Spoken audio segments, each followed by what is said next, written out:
আসসালামু আলাইকুম। আপনারা কেমন আছেন? আশা করছি আপনারা সবাই ভালো আছেন। আমরা অনেক অনেক ভালো আছি। আজকে আমাদের মন অনেক বেশি খুশি, কারণ আমরা আমার দাদা বাড়ি যাচ্ছি। আপনারা অনেকেই ভাবছেন আমরা পাবনাতে যাচ্ছি, কিন্তু না, আমরা পাবনাতে যাচ্ছি না। একটু পরেই আপনারা জানতে পারবেন আমরা আমার কোন দাদা বাড়ি যাচ্ছি। প্রথমে আমরা চলে এসেছি একটা মিষ্টির দোকানে মিষ্টি আর দই কেনার জন্য। আমার ছোট ভাই এখন আবার জেদ লাগিয়ে দিয়েছে, ওকে নাকি একটা আইসক্রিম কিনে দিতে হবে, সেজন্য ও এখন আইসক্রিম কিনবে। এখন দেখাচ্ছে কোন আইসক্রিমটা ও নিবে। নিতে চাইছি কোন দিয়ে দিল কাপ, কোন তো কেমনটা লাগে। আম্মু বলছে কাপ আইসক্রিমটা নাও, কাপ আইসক্রিমটা ভালো।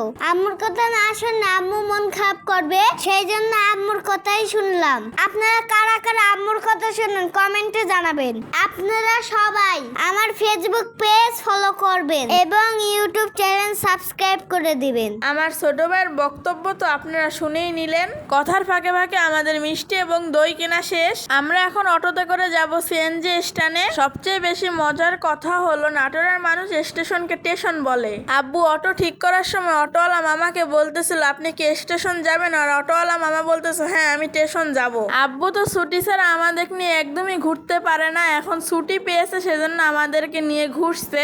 আমরা চলে এসেছি সিএনজি স্ট্যান্ডে। আব্বু অটো দিয়ে আমাদের ব্যাগ বস্তা নামাচ্ছে। আরে ভাই আপনাদেরকে আর কি বলবো, সিএনজি খুঁজতে যে আমাদের এত কষ্ট হয়েছে যা বলার মতো না। নাটোর ইদানিং অতিরিক্ত গরম পড়েছে, দেখতে পাচ্ছেন আমার আব্বু একদম গোসল করে ফেলেছে ঘেমে। সিএনজির ভিতর তারও অতিরিক্ত গরম। আপনাদের কার কার ওখানে গরম পড়েছে আমাকে কমেন্টে জানাবেন।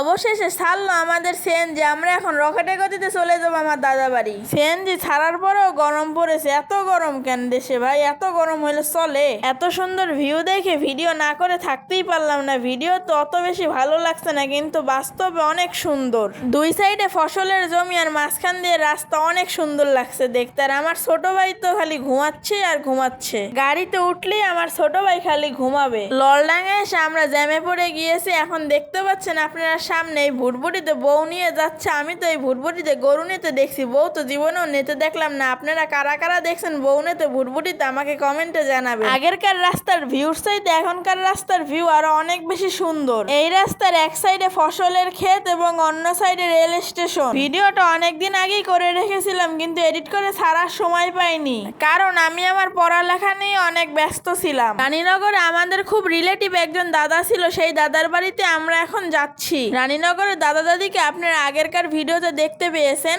আমরা আত্রাইর অনেক কাছাকাছি চলে এসেছি, কিন্তু আমার ছোট ভাইয়ের ঘুম এখনো ভাঙছেই না। আমরা এখন আত্রাইতে পৌঁছে গিয়েছি।